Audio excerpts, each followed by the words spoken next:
Shalom Bapak Ibu yang terkasih dalam Tuhan kita Yesus Kristus. Selamat malam, bagaimana kabarnya? Puji syukur kepada Tuhan bahwa pada malam hari ini Tuhan kembali merangkul kita di dalam ibadah keluarga GPIB Bukit Zaitun Surabaya. Dan pada malam hari ini ibadah akan dipimpin oleh Penatua Eki Rumeser. Mari kita membuka hati kita, dan biarlah ibadah ini boleh menjadi berkat bagi kita semua. Untuk menyambut hadirat Tuhan, mari kita sama-sama berdiri untuk menyanyikan lagu dari Gita Bakti nomor 1. Pujilah Sang Pencipta.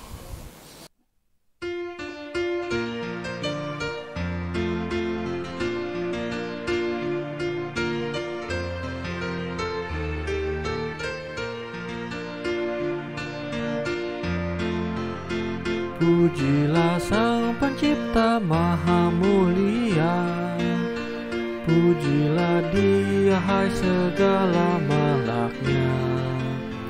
Keagungannya mengatasi semesta, segala yang tercipta puji namanya.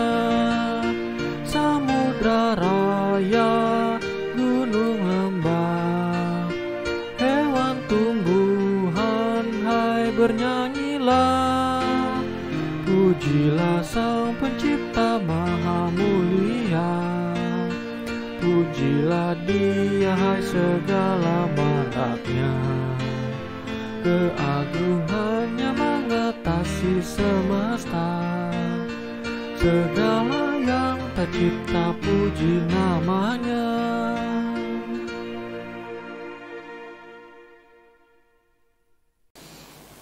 Mari kita masuk dalam doa. Bapa di surga, kembali kami menghadap hadirat-Mu Tuhan. Puji syukur dan terima kasih atas anugerah cinta Tuhan bagi kami.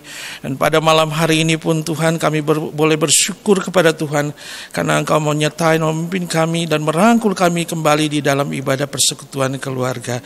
Mari Bapa, Engkau hadir tengah-tengah kami. Berkatilah ibadah ini Tuhan Yesus. Berkatilah pelayan firman. Berkatilah Inforkom yang bertugas, dan berkati semua perangkat online yang boleh kami pakai pada malam hari ini. Dan Tuhan, biarlah ibadah dari awal pertengahan hingga akhir terjadi di dalam nama Tuhan Yesus. Haleluya, amin. Bapak Ibu dipersilakan duduk kembali. Mari kita sama-sama memuji Tuhan dalam Gita Bakti 61. Tuhan, ajarkanlah kehendak-Mu.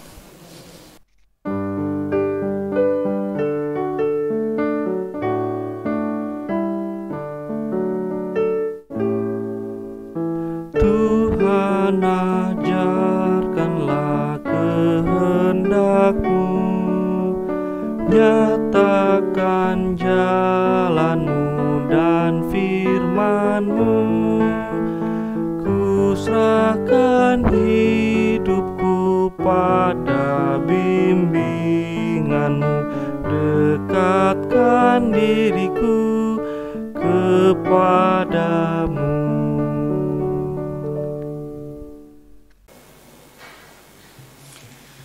Bapak, Ibu, dan saudara-saudara yang dikasihi Tuhan Yesus Kristus, marilah kita siapkan hati dan pikiran kita untuk ditabur oleh firman Tuhan yang sebentar lagi akan kita baca dan kita renungkan. Namun sebelumnya, marilah kita berdoa, mohon pimpinan Roh Kudus. Kita berdoa. Ya Tuhan, kami rindu mendengarkan Engkau menyapa kehidupan kami dalam segala keterbatasan kami. Kami membuka hati dan seluruh hidup kami menyambut firman-Mu. Kuasailah dengan Roh-Mu yang kudus ya Tuhan. Dan berfirmanlah melalui Yesus Kristus Putra-Mu yang tunggal. Karena kami telah sedia mendengarkan firman-Mu. Amin. Kami undang Bapak Ibu Saudara untuk bangkit berdiri. Dan pembacaan firman malam hari ini adalah dari kitab Maleaki pasal 1 ayat 6 sampai dengan 14. Saya menunggu Bapak Ibu Saudara untuk mendapatkan, dan saya akan membacakannya. Baik, kalau sudah, Maliaki 1 ayat 6 sampai dengan 14, demikianlah firman Tuhan. Seorang anak seorang anak menghormati bapaknya, dan seorang hamba menghormati tuannya. Jika aku ini bapa, di manakah hormat yang kepadaku itu? Jika aku ini tuan, di manakah takut yang kepadaku itu? Firman Tuhan semesta alam kepada kamu, hei para imam yang menghina namaku. Tetapi kamu berkata, dengan cara bagaimanakah kami menghina namamu?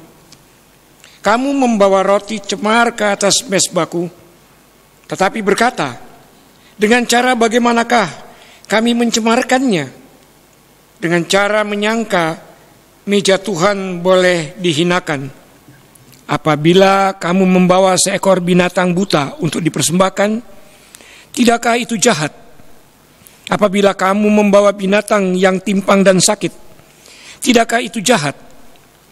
Cobalah menyampaikannya kepada bupatimu. Apakah ia berkenan kepadamu? Apalagi menyambut engkau dengan baik? Firman Tuhan semesta alam. Maka sekarang, cobalah melunakkan hati Allah, supaya ia mengasihani kita. Oleh dengan kamulah terjadi hal itu. Masakan ia akan menyambut salah seorang daripadamu dengan baik? Firman Tuhan semesta alam. Sekiranya ada di antara kamu yang mau menutup pintu, supaya jangan kamu menyalakan api di mezbahku dengan percuma. Aku tidak suka kepada kamu, firman Tuhan semesta alam, dan aku tidak berkenan menerima persembahan dari tanganmu. Sebab dari terbitnya sampai kepada terbenamnya matahari, namaku besar di antara bangsa-bangsa, dan di setiap tempat dibakar dan dipersembahkan korban bagi namaku, dan juga korban sajian yang tahir. Sebab namaku besar di antara bangsa-bangsa, firman Tuhan semesta alam. Tetapi kamu ini menajiskannya, karena kamu menyangka meja Tuhan memang cemar dan makanan yang ada di situ boleh dihidangkan. Kamu berkata, lihat, alangkah susah payahnya, dan kamu menyusahkan aku, firman Tuhan semesta alam. Kamu membawa binatang yang dirampas, binatang yang timpang, dan binatang yang sakit. Kamu membawanya sebagai persembahan. Akan berkenankah aku menerimanya dari tanganmu? Firman Tuhan. Terkutuklah penipu yang mempunyai seekor binatang jantan di antara kawanan ternaknya yang dinasarkannya, tetapi ia mempersembahkan binatang yang cacat kepada Tuhan. Sebab aku ini raja yang besar, firman Tuhan semesta alam, dan namaku ditakuti di antara bangsa-bangsa. Demikianlah firman Tuhan. Terpujilah Kristus. Haleluya. Haleluya. Haleluya. Haleluya. Dipersilakan duduk.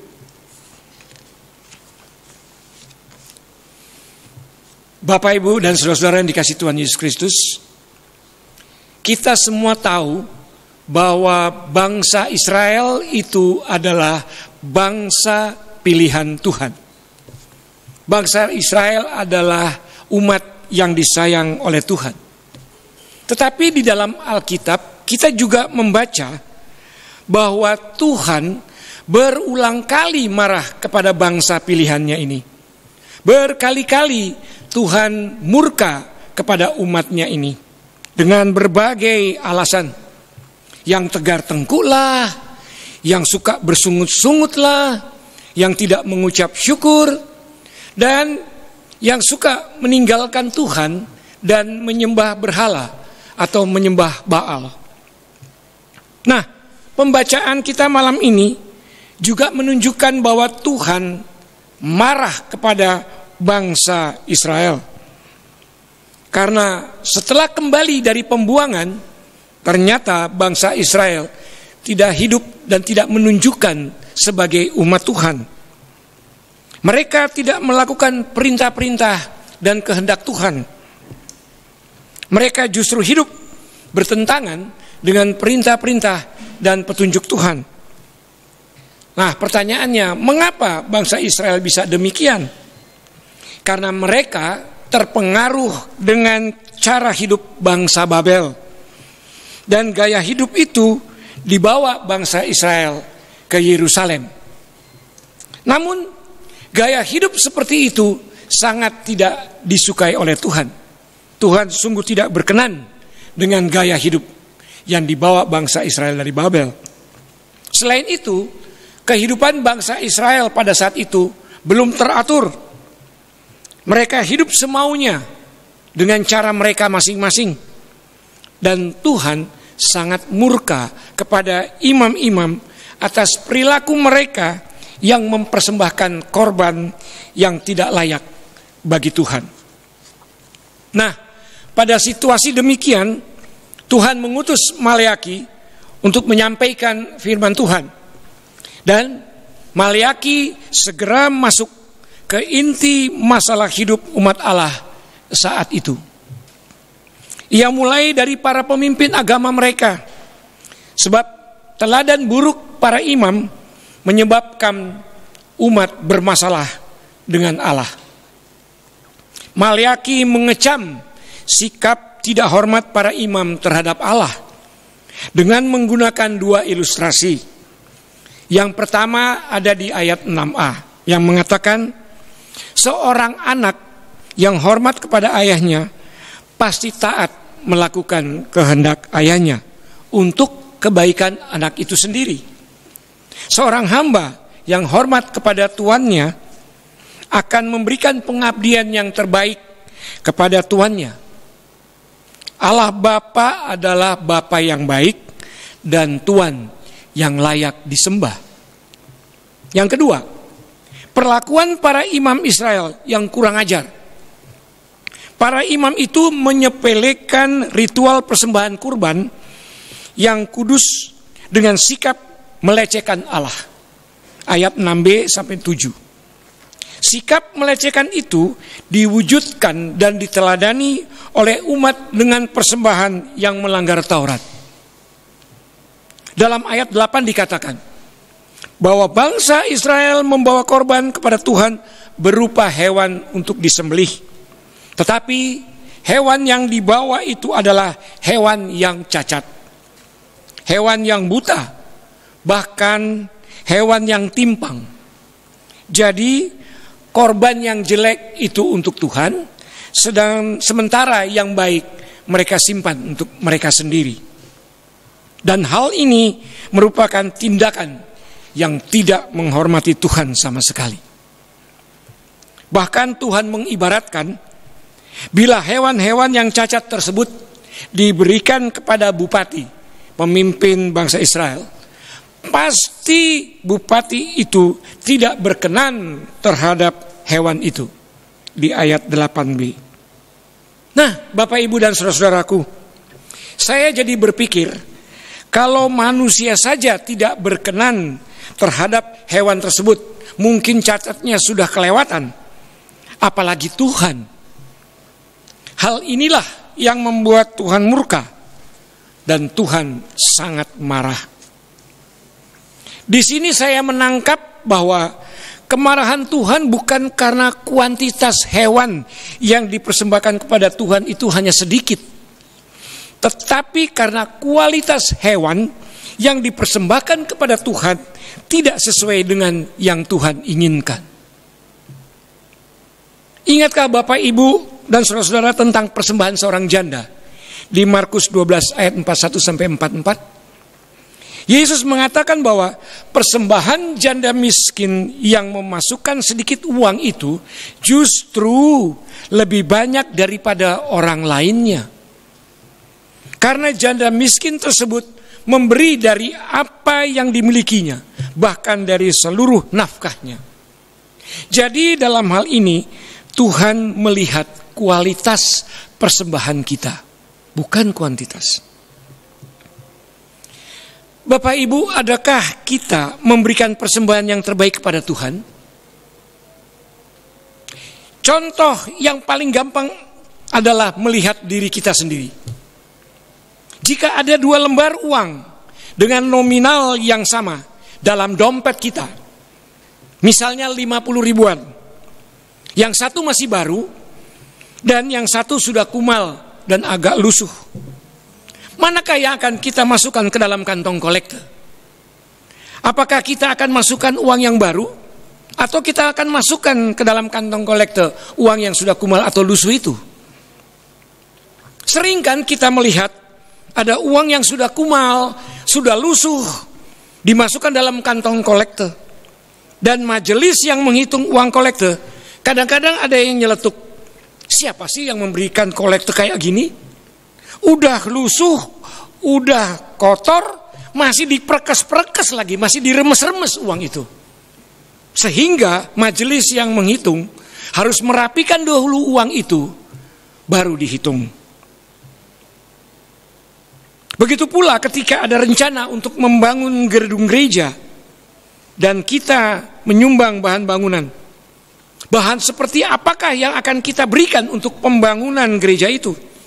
Apakah bahan bangunan yang terbaik atau bahan bangunan yang murahan? Bapak, Ibu, dan saudara-saudaraku, persembahan kita kepada Tuhan bukan hanya dalam hal materi saja, tetapi juga dalam hal waktu untuk Tuhan. Sudahkah kita memberikan waktu yang terbaik untuk Tuhan?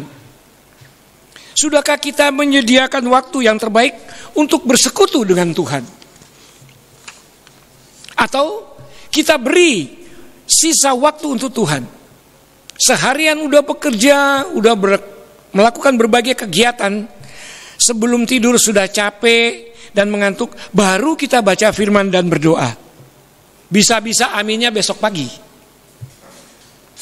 Kalau jam kantor masuk itu adalah jam 7. Bukankah kita sudah berada di kantor sebelum jam 7? Bagaimana dengan jam ibadah di gereja kita masing-masing? Jika ibadah mulai jam 9, apakah kita sudah datang lebih pagi di gereja jam 8.30? Atau justru jam 9.30 kita baru datang? Bukankah jika kita rela datang lebih pagi ke kantor, demikian juga kita harus datang lebih pagi juga ke gereja? Atau mungkin Bapak Ibu ada yang punya janji ketemu dengan Risma, wali kota kita. Janji jam 8 bertemu di wali kota. Pasti Bapak Ibu sebelum jam 8 sudah ada di wali kota. Tidak mungkin ketemu wali kota kita datang jam 8.15 atau setengah 9. Ibu Risma udah pergi. Apalagi kalau kita mau menghadap Tuhan. Menghadap Tuhan sebelum jam ibadah dimulai, kita sudah harus hadir. Kita tenang dalam gereja, bersaat teduh untuk menerima kehadiran Tuhan melalui firman Tuhan. Satu contoh lagi Bapak Ibu Saudara. Sekarang ini kita kan masih melakukan dan mengikuti ibadah-ibadah secara daring. Baik streaming maupun recorded. Contohnya seperti malam ini. Apakah kita mempersiapkan diri kita dengan baik untuk mengikuti ibadah walaupun secara daring? Sebelum ibadah dimulai, kita bersaat teduh terlebih dahulu. Alkitab dan uang kolektor sudah dipersiapkan dengan baik. Pakaian yang kita gunakan pun sopan dan rapi. Lah ya masa mau ibadah kok pakai kaos singlet atau kaos oblong? Ya kan tidak mungkin. Atau mungkin ibu-ibu mau ibadah hanya pakai daster. Udah dasternya lusut, lungset, nggak pakai daleman lagi. Itu namanya tidak menghormati kehadiran Tuhan. Atau pada saat ibadah, bolak-balik berdiri ke kamar kecil lah, ambil minum lah, mampir ke meja makan, ambil camilan lah, masuk lagi ikut ibadah. Kadang-kadang lihat HP karena melihat ada WA atau Twitter yang masuk. Dan ini menunjukkan atau kesannya tidak hikmat dan tidak serius mengikuti ibadah. Kalau Bapak Ibu membaca di dalam Roma 12 ayat 1, di situ kan dikatakan, karena itu saudara-saudara, demi kemurahan Allah, aku menasihatkan kamu, supaya kamu mempersembahkan tubuhmu menjadi persembahan yang kudus, yang berkenan, karena itu adalah ibadahmu yang sejati. Itu yang dikatakan kan? Persembahkanlah tubuhmu menjadi persembahan yang hidup dan yang kudus. Itu ada penekanannya di yang kudus dan yang berkenan kepada Allah. Itu adalah ibadahmu yang sejati. Mari Bapak Ibu dan Saudara, kita introspeksi diri kita masing-masing. Apakah selama ini kita sudah memberikan yang terbaik kepada Tuhan? Jangan sampai Tuhan menganggap kita sebagai seorang penipu karena kita memberikan yang buruk kepada Tuhan. Padahal kita mampu memberikan yang terbaik kepada Tuhan. Ayat 14 menegaskan itu. Ingat, kita memberi yang terbaik kepada Tuhan bukan karena kita ingin Tuhan memberikan yang terbaik kepada kita. Tetapi kita memberi yang terbaik kepada Tuhan karena Tuhan sudah memberikan yang terbaik kepada kita. Itu. Mungkin saja Allah pun sedang mengeluhkan ritual ibadah kita.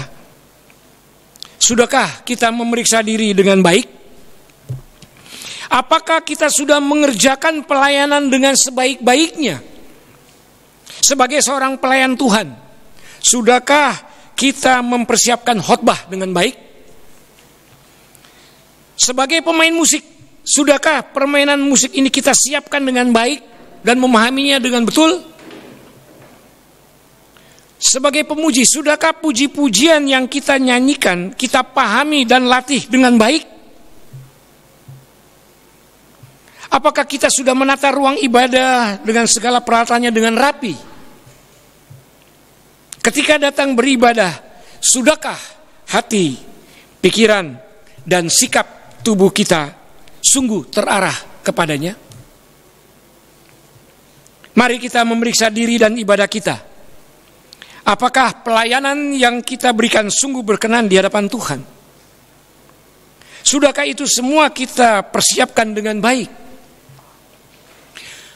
Penghormatan kepada Tuhan kita wujud menyatakan melalui perilaku yang layak kepada Tuhan dan sesama. Amin. Baik Bapak Ibu, untuk merespon firman Tuhan yang sudah kita dengarkan dan juga kita renungkan bersama, mari kita memuji Tuhan dari Kidung Jemaat 242.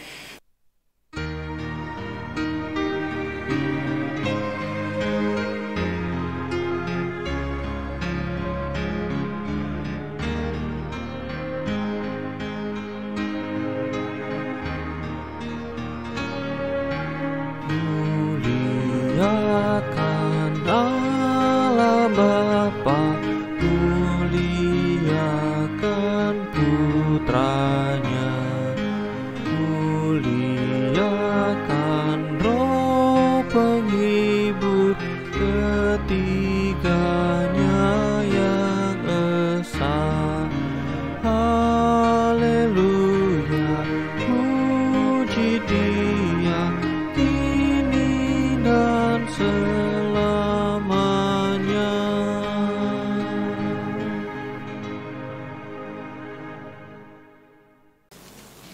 Mari kita masuk di dalam doa syafaat. Kita berdoa. Ya Bapa di dalam Kristus Yesus Juru Selamat kami bersyukur bahwa oleh Yesus Kristus Tuhan kami, Engkau mengangkat kami sebagai anak-anak-Mu. Sehingga dengan penuh pengagungan kami dapat menyapa Engkau yang agung sebagai Bapa kami. Namun ketika kami berani menyebut Engkau Bapa yang baik, ternyata kami gagal menjadi anak yang baik. Dalam rentang perjalanan di tiap tapak hidup yang kami tempuh, beberapa bentuk kejatuhan dalam dosa terjadi. Belajar dari Israel ini, kiranya kami bukan terkategori sebagai yang tidak mau bertobat. Ampuni kami ya Tuhan. Biarlah Engkau pulihkan kami sehingga tiap kami layak untuk memanggil Engkau, ya Aba, ya Bapa. Tetapi kuatkan kami, jika kesukaran demi kesukaran, seperti pandemi COVID-19, dengan segala bentuk dampak dan akibatnya, harus kami hadapi.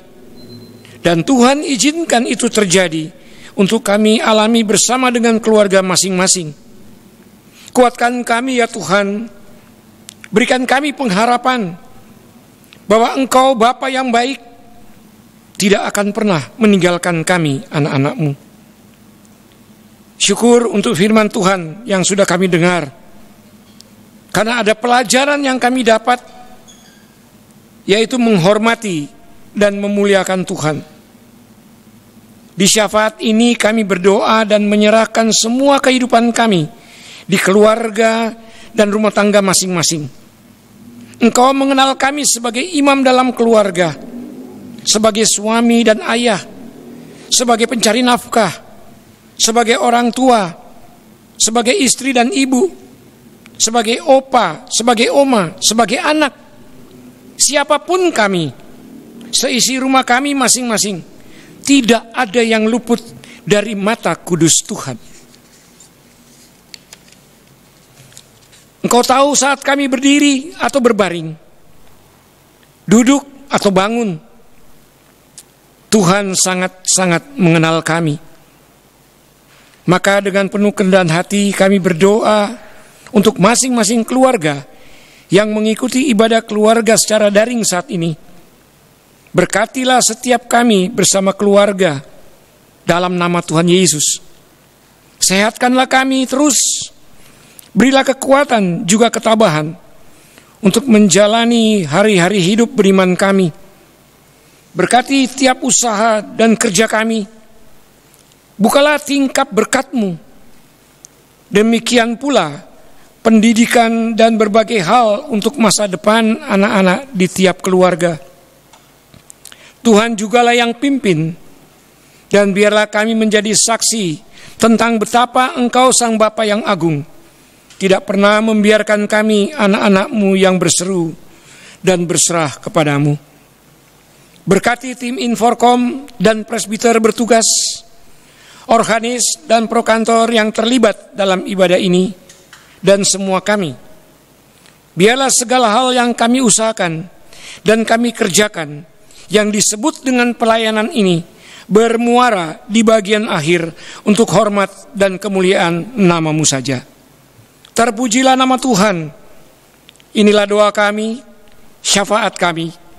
Demi Tuhan Yesus Juru Selamat yang mengajar kami berdoa. Bapa kami dalam sorga, dikuduskanlah nama-Mu, datanglah kerajaan-Mu, jadilah kehendak-Mu di bumi seperti di sorga. Berikanlah kami pada hari ini makanan kami yang secukupnya, dan ampunilah kami akan kesalahan kami, seperti kami juga mengampuni orang yang bersalah kepada kami. Dan janganlah membawa kami ke dalam pencobaan, tetapi lepaskanlah kami daripada yang jahat. Karena Engkaulah yang mempunyai kerajaan dan kuasa dan kemuliaan sampai selama-lamanya. Amin. Bapak Ibu, saatnya kita akan memberikan persembahan kepada Tuhan, dan dengarlah firman Tuhan. Setiap orang harus memberi menurut kerelaan hatinya. Janganlah ia memberi dengan segan-segan dan karena terpaksa, sebab Allah mengasihi orang yang memberi dengan segenap hati. 2 Korintus 9 ayat 7. Untuk mengiringi persembahan kita sama-sama memuji Tuhan dari Gita Bakti 83. Marilah mengucap syukur.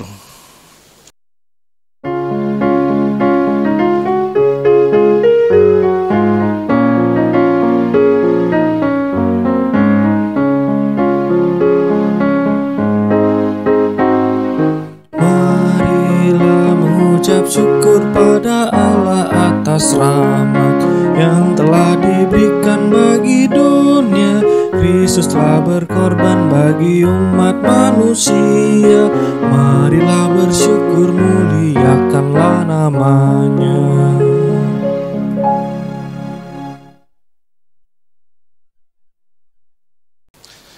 Bapak Ibu, mari kita berdiri untuk menyerahkan persembahan kita kepada Tuhan di dalam doa. Bapa di surga, ketika kami berdiri di hadapan-Mu saat ini Tuhan, karena kami mengucap syukur atas anugerah cinta kasih Tuhan bagi kami yang boleh kami nikmati Tuhan. Dan pada malam hari ini juga kami memberikan sebagian daripada apa yang Kau berikan sebagai persembahan pada Tuhan. Terimalah persembahan yang dari hati kami untuk bersyukur kepadamu Tuhan. Dan jadilah persembahan ini sebagai berkat dalam pelayanan kasih-Mu. Di dalam nama Tuhan Yesus kami berdoa. Amin. Baiklah Bapak, Ibu, dan Saudara yang dikasihi Tuhan Yesus Kristus,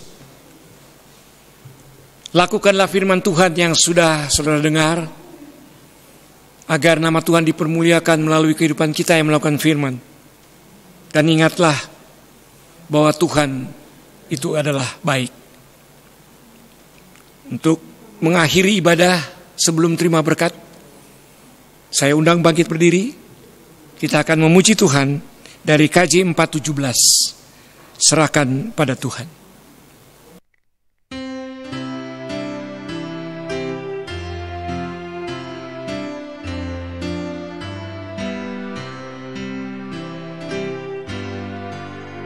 Serahkan pada Tuhan seluruh jalanmu, kuatirmu semua ditanggung-Nya penuh, sedangkan angin lalu dituntun tangan-Nya, pun jalan di depanmu, Tuhan pengaturnya.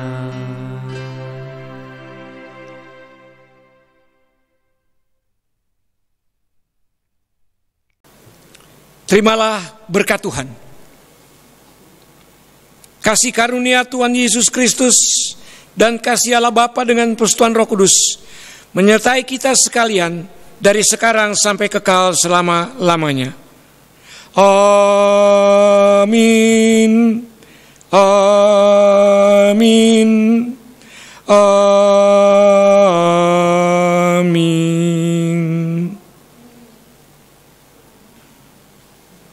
Ibadah selesai, Tuhan Yesus memberkati.